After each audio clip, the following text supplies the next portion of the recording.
Hi students!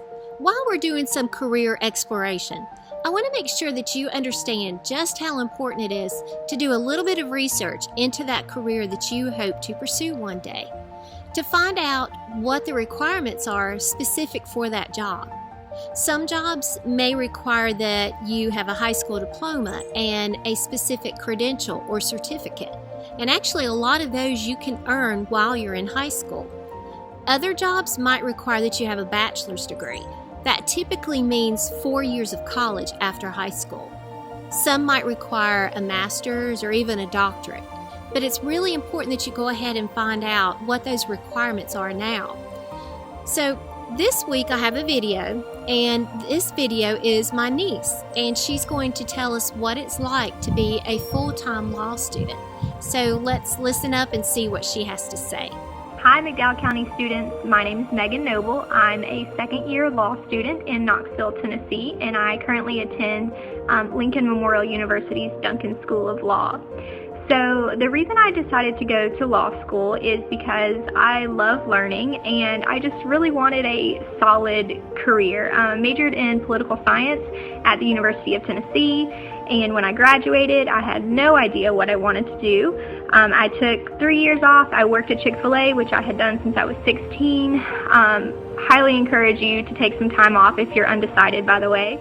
So what you need to do in order to get into law school is to obviously take the LSAT, which is the law school admissions test, and then honestly from there I would just take a few days, look at all the requirements on the LSAC's website. You have to create a profile, you have to go through the trouble of getting your original transcripts from your undergraduate institution, you have to write a personal statement, make sure you have an up-to-date resume.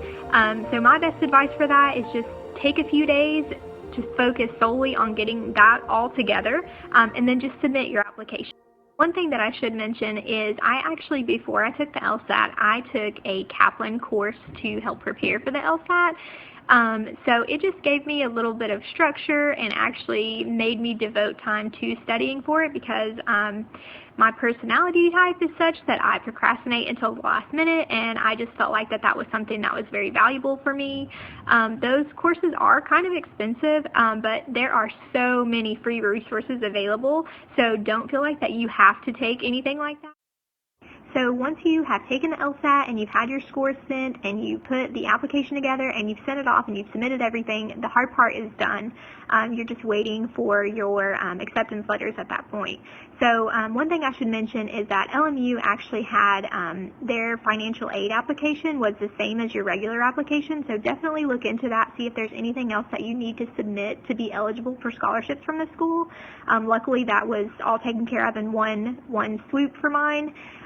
Even if you don't get scholarships, you can use student loans to help pay for law school. I will say scholarships have been increasingly helpful for me. I did so well in my first year that I actually applied and was accepted to receive more scholarship my second year. So now I actually have 85% of my tuition is paid for with scholarship, and then I pay for my living expenses and all of that with student loans.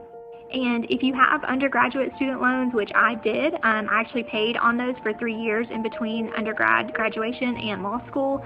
But all those payments will go, and all your loans will go in deferment, so you don't owe anything on those while you're in law school. They do say that if you can help, or if you can pay the interest payments, that is always helpful, so the interest doesn't compound and make you pay more in the end. But the most important thing is to treat law school like a full-time job, because it is. So once you are done with law school, like I said, I'm in my second year. It's 3 years total if you're full-time.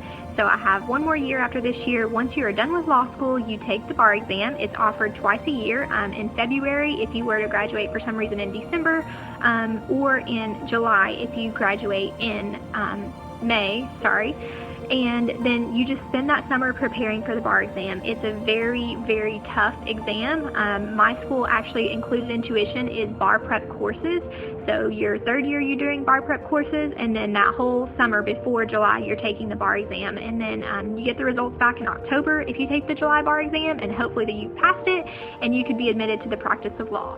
Thank you for listening. I know everyone's journey will be a little bit different, and there's probably a lot more questions that you may have. I am willing to answer any questions that you may have about law school, or if you're interested in law school, maybe I can recommend a few books to you.